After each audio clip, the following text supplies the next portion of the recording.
Okay, how we sound in the first episode, the Social Security episode of Finishing Well. All right, we sound like we're recording, so we're good. Let me restart the computer, and we'll go.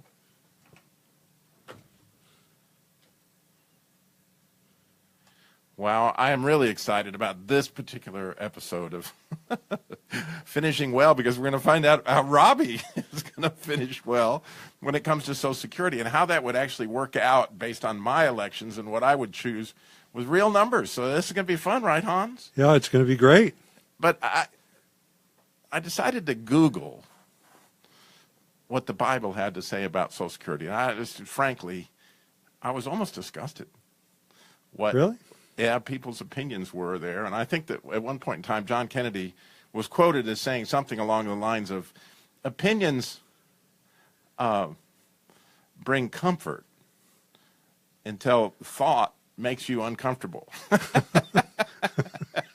And so when I read a lot about what people thought about Social Security, I don't want anybody to think that I'm trying to be an expert at anything, because I'm not.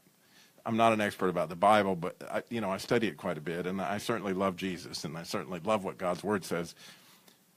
But what this person wrote, in fact, there were 3 articles along the same lines that came up first, was really quite disturbing. And I'll actually read what it said just to give you an idea of what some people think of Social Security, which I was. These are some Christians, presumably. Oh, yeah, they were all Christians in very biblically based information. It says, however God says, this is the person writing their opinion, we should have nothing to do with thieves or thievery, and we should never walk in their paths. And Social Security is based on stealing and other violations of God's word. And the article goes on and on and on to say something like that. Well, one of my favorite pieces of scripture, obviously, since I have the Jesus Labor Love, and I try to help single moms, widows, and families in crisis all the time, and so I'm very familiar with this scripture. It's in James 1:27, where it says, pure religion, undefiled religion, is taking care of orphans and widows. Yeah. And not being despoiled by the world. So when you think about the whole concept of how originally Social Security came about, it's something to think about. But my own story obviously enters into the picture, because my wife, she lost her father when she was 8 years old. A rather poor family in the middle of Texas, not terribly far from Dallas, would have been absolutely destitute had it not been for Social Security. And, I think, well, how did my wife get fed? From the point in time that, her mother wasn't working at the time her father died. He had no life insurance, right? Right. Had it been not for Social Security, there was no daily bread, so to speak, for that family. And one of the ideas that actually Roosevelt had was this idea of per diem, which a lot of us have heard from Dead Poets Society. Robin Williams did a great job of coining the phrase carpe diem. So you're familiar with the word diem, meaning day. But per diem is like, what are you going to get per day like God gave the manna, like daily bread? And so when that lady sent the letter to President Roosevelt that says, my mom, who is a widow, could we just come up with some kind of pension plan where she could get $1 a day, right? Just something so that she could have some substance. And therein came the idea of per diem. And so Social Security, as we get into this, and Hans, we got a lot to talk about, but it essentially ends up being that there's going to be something there to take care of widows, orphans, and people that are no longer able to work, or people that are, at the age where, they are at that finishing well stage like I'm at, right, Hans? Yeah. So at 62, I got decisions to make, right? Well, yeah, and one of the things we learned from doing this whole process with Robby, just over the last few minutes, is if you wait till 70 to take your Social Security, it's going to be almost $120 a day is going to be your per diem for the rest of your life. Which is exciting. I mean, $120 a day, I can live. That's the bread right there. If that's your only income, it's tax-free too. So we have choices to make. We've talked about them in previous shows, but it's probably worthwhile just reviewing that you could I could take my Social Security now at 62, I guess. Well, you could, and we tell them a little bit about what we had to do to make you the example, and just what that process is. And I want to point out in my book, the workbook edition, which you can find at cardinalguide.com under the 7 Worries tab under Social Security, and then you can find all the chapters, and you can find the Social Security chapter. There's directions, and Robby just followed them, and you went right down the line in the directions. Just like I got it from the workbook. I went to, it's ssa.gov, as I recall. And what we had to get was a Social Security earnings statement, the thing you used to get in the mail, but you don't get it in the mail anymore. You have to ask for it, and you can get it online. And you can get it online, but I will say there's a certain amount of shenanigans involved. Oh, yeah. Yeah. They do want to make sure you're you, and you better make sure you're you before you try to get it, I'm just saying. Yeah, and if you try twice and mess up those questions, you can't get it. But anyhow, we got it. We did. Okay. And so right on the front of this thing, it says your payment would be about $27.18 a month at full retirement age. And a lot of folks would look at that and say, oh, I guess I got it. So full retirement age. And they would just assume that that's 65. And they'd assume the $27.18 is just what's available to them. Right. And they're the only thing available to them. And what we're really going to talk about with Robby being the example of exactly what your options are and why in your situation what option you would want to make based upon today's circumstances and what you think is going to happen in the future. And then we're also going to talk a little bit about how some of you differ from Robby's situation, and we're just talk about the process a little bit. Right. Again, you're listening to Finishing Well with certified financial planner Hans Scheil, where we constantly refer back to his book, The Complete Cardinal Guide to Planning for and Living in Retirement, which is easily available at cardinalguide.com, where you can even download a PDF of the workbook of this particular for free, or you can get the book. You can get the ebook for what, $1.95? Yeah, $1.99. Oh, you went up 4 cents. Yeah. No, and if you buy both of them, it's going to be $3.98. Okay, yeah. Or you can buy the paper books for. And they're $7.99. Yeah, so yeah, it's all available. But or you can download the chapters for free, or just this show's episode. It's not going to cost you anything. Or if you get right down to it, I want you to get this information. Anybody that wants to message me or whatever and write book offer, we'll get you a copy of the book, either paper or digital, and it's not going to cost you anything. So let's jump into it. Okay. Now that I'm 62, I got decisions to make, places to go, money to collect. Okay. So just looking at your statement here on page 2, it goes through at age 62, which you are now, and since you're a little bit past 62, it would actually be a little more than this, but if you had taken it at the very month you turned 62, it would be $2,090 a month is what your check would be. Okay? Right. And you could go down there and sign up for that right now.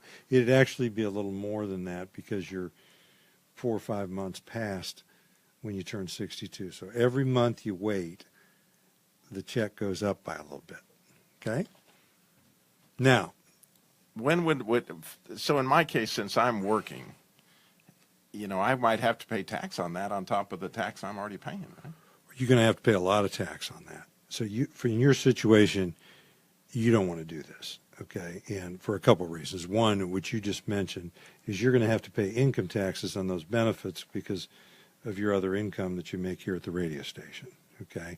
And it's going to cause that $2,090 a month to be taxed.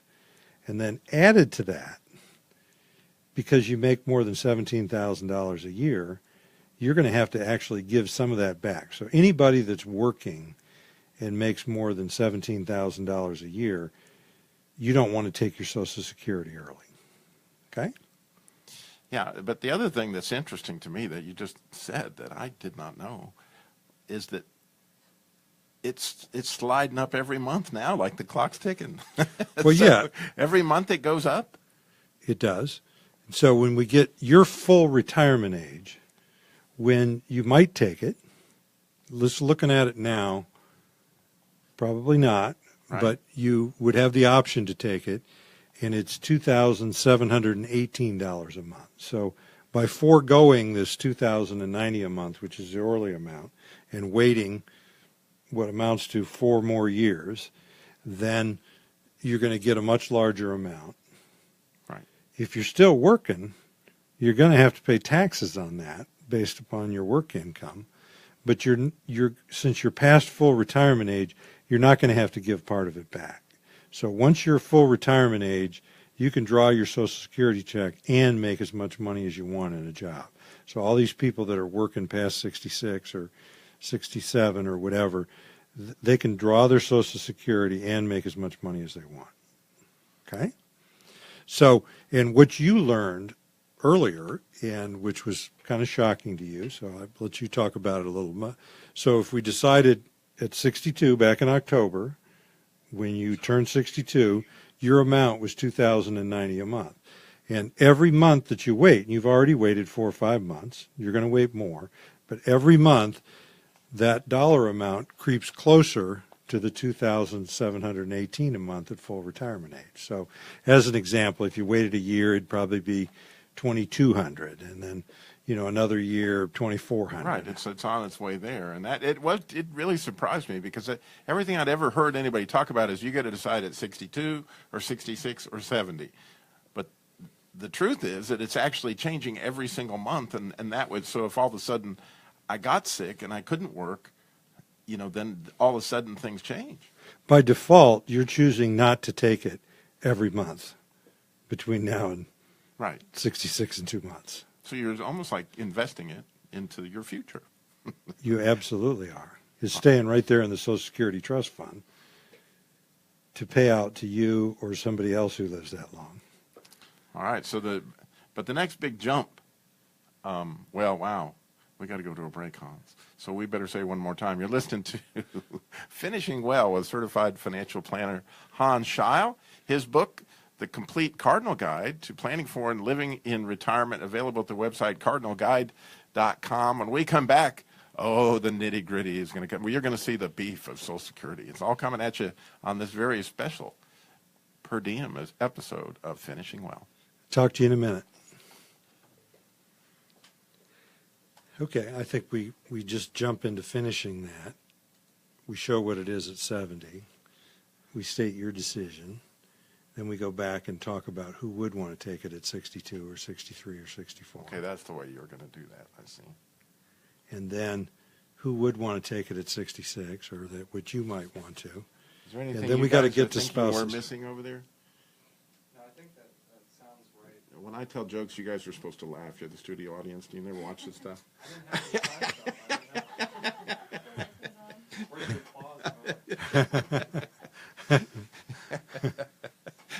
I'm just kidding. I'm sorry, I didn't mean to interrupt you. What were you saying? No, I think we're hitting on all the right points. That's the hard thing about telling jokes on the radio, and people say, Robby, why do you always laugh at your own jokes? I said, somebody's got to laugh, otherwise Yeah, I'm absolutely. very quiet. They're funny to you. Well, they really are funny to me. I wouldn't have said it. I think they're funny. I think that Risky Boy and Lazy Boy thing was just hilarious. It is. It's just hilarious. So this is the 16th show. Wow.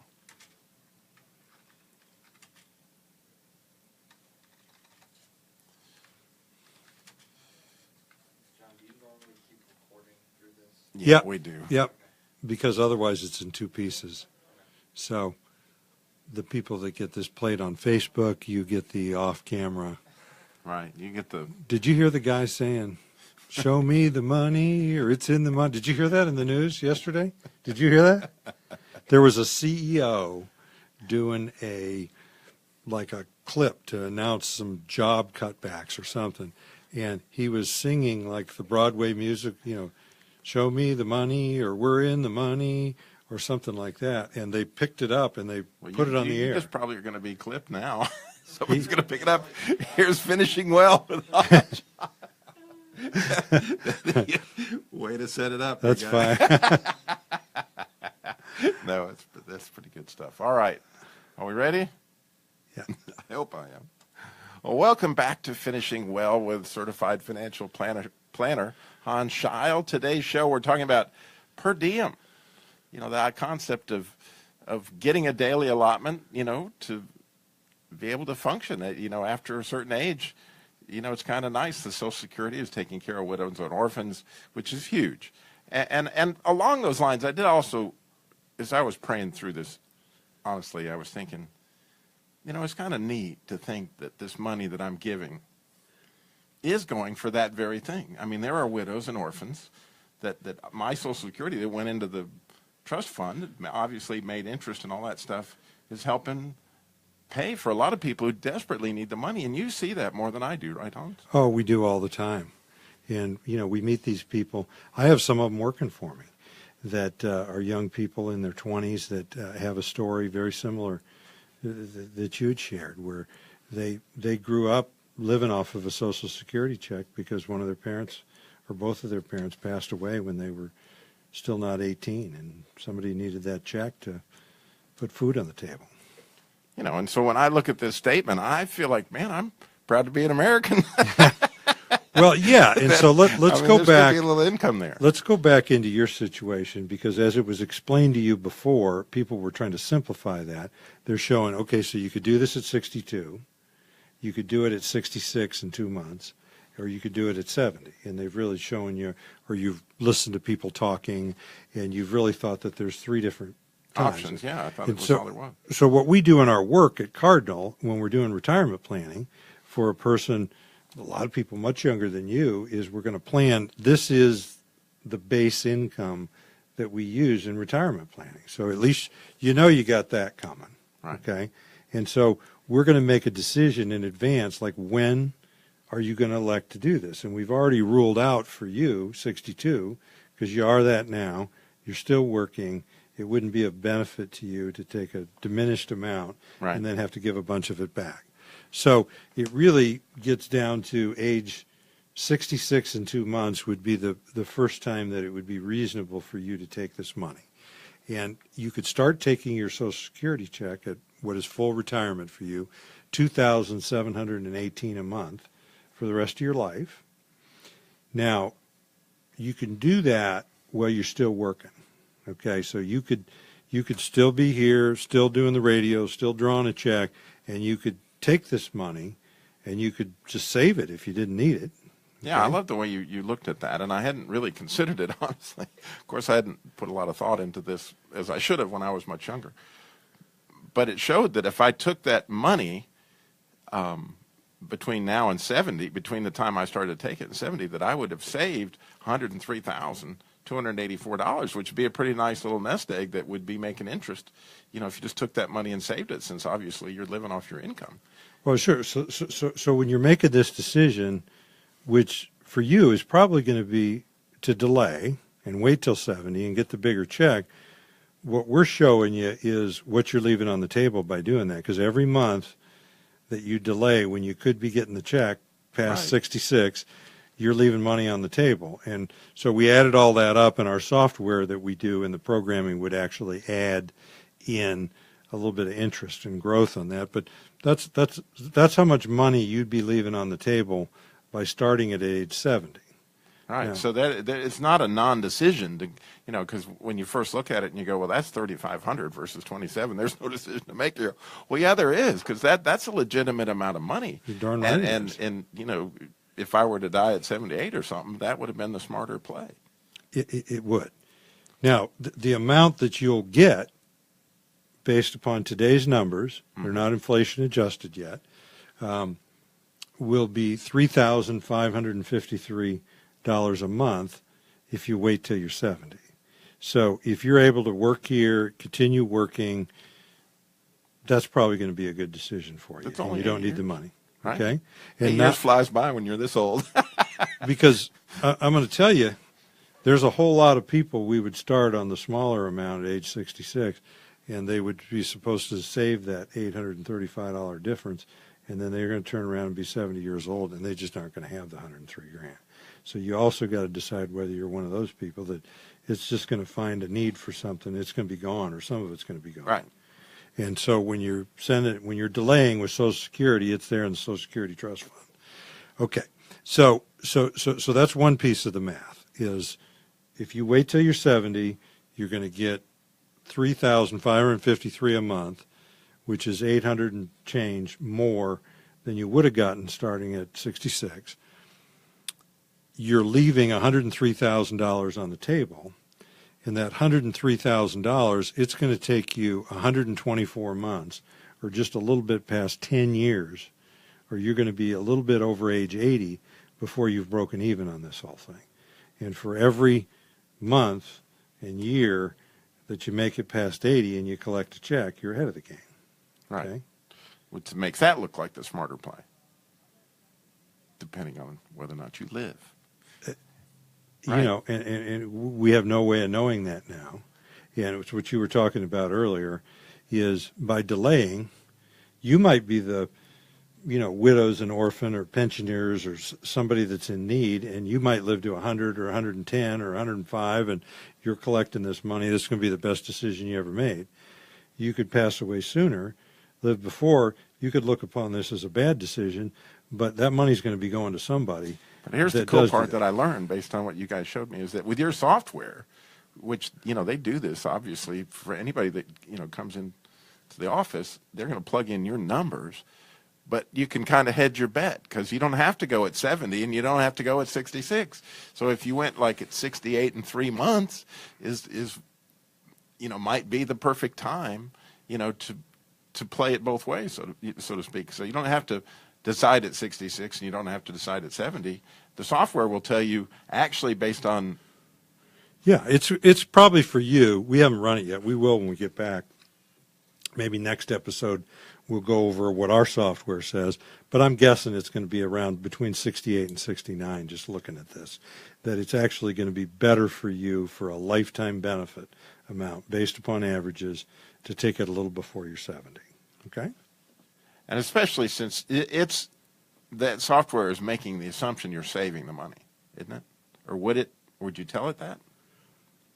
Yes. Okay. It's going to show you all these scenarios. Okay. So, and, by the way, we do this for a lot of people and we never meet them face to face. We have people with the book being out. We get calls from Hawaii. We get calls from Oregon. We're licensed in all those places, Florida, Colorado, And Iowa. And we, and especially with these young folks that I have working for me, we just get on the phone and we're sending emails back and forth, and we can do all this planning and we can wrap it up in pretty quick order. We usually have to talk to you a couple, 3 times. You're going to have to get the statement yourself, email it to us. But yeah, we serve a lot of folks really all over the country with this information. That's awesome. But there are people that should take it sooner. There are. I'm going to tell you, the first person that should take it sooner is somebody that needs the money because they don't have a job or they don't have savings that they can live off of while they delay. They just flat need the money. Okay? And, for those people, we're going to run the numbers and stuff, and we're going to maybe suggest some alternatives that they could raise money.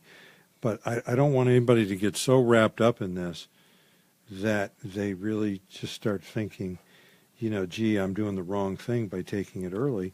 Because it's still per diem. When you need it, and that's what it's there for. Absolutely. Then you can have people with short life expectancies that are not depending upon a spousal check on this. So you can have somebody who's 62 that has a reasonable assumption that maybe they're not going to make 75, and there's a pretty good chance of that, and they've come to grips with that, and they're going to say, and maybe they partially need the money, maybe they could live without it, but by starting, every time you let a month go by, that's money you're leaving on the table. So you have people with short life expectancies.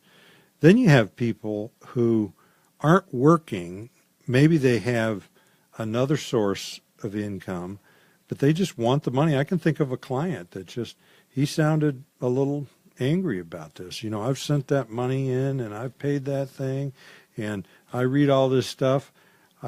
I'm 62. I want that check. You know what I said? Great, we're going to get it for you. And we just called Social Security and we signed him up. So there's all kinds of reasons to start early. Okay.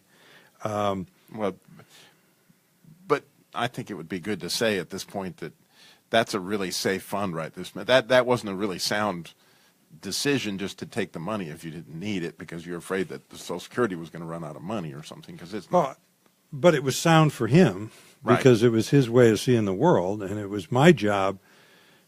Perhaps I did push him a little bit on that. I just kind of lightly gave him a little check-in on that and gave him some feedback, full well knowing that, I don't want to get thrown out of the place. I'm not helping him then either. I mean, he wanted that money, and he just wanted me to show him, what he's given up by doing that. And we'd been through all that, and then that's what he needed to do.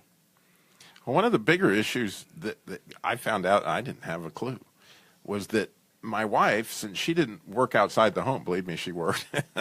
Believe me, raising all my kids, they were all little Dillmores running around. But anyway, my wife, I always thought that she just got her Social Security based on a very small amount of income. But what I found out is when she gets to her retirement age, she gets half of what I did, right? Yeah, and that doesn't come out of your check. Okay, so when she reaches Social Security age for her, what is her full retirement age, she can file for the spousal benefit, which is 50% of what your benefit is at full retirement age. And so even somebody that's been divorced, right, they can still get theirs. I'm not hoping my wife will. Not at all. Don't even go As there. long as you were married for 10 years and you're not remarried. So if somebody was married to someone for 10 years and they're not remarried despite of whatever that happened afterwards, they're entitled to at full retirement age? Yep. Half of whatever? Yes. And it doesn't affect their spouse's Social Security at No. all? And then when that spouse dies, whether it's a divorce or they're still married or whatever the situation is, or is somebody that's been married to two people, I have a story about that in my book. Then the spouse, so like if you wait till you're 70 and then you die at 73, your spouse, your wife, is going to get your check for the rest of her life based upon not half your check. Right. She's going to get the full amount. Whichever spouse it is that has the bigger one is the one they get. So the really cool thing is that a big part of this decision, if you're married, is when you put this information into your software, it's both my information and my wife's, and that adds into all the calculations as well. Sure it does. And then even if you have some kind of goofy idea and you're mad at the government, we take that into account. Not in the software, but that's where we still, I mean, no idea or preference that you have is goofy to me, because I shouldn't have called it goofy, because that's what we're here to serve. I mean, so we're going to push you back around something that we think might not be in your best interest, but we're still going to go ahead and help you do it if that's what you really want to do. Oh yeah, I sold cars to people that I told them, I said, this is not a sound financial decision, but I don't want you to go somewhere else and do it. And so you're there to help them because that's what you're there for. Sure. I get that completely. Well, we ran out of time. I can't believe it. The Social Security went by so fast. Yeah. And now I'm already at 70 anyway. You've been listening to Finishing Well with certified financial planner Hans Scheil. His book, The Complete Cardinal Guide to Planning for and Living in Retirement, available at cardinalguide.com. Wow, we sure had fun this week. We hope you'll come back next week and listen again to Finishing Well. Thanks, and we'll talk to you next week.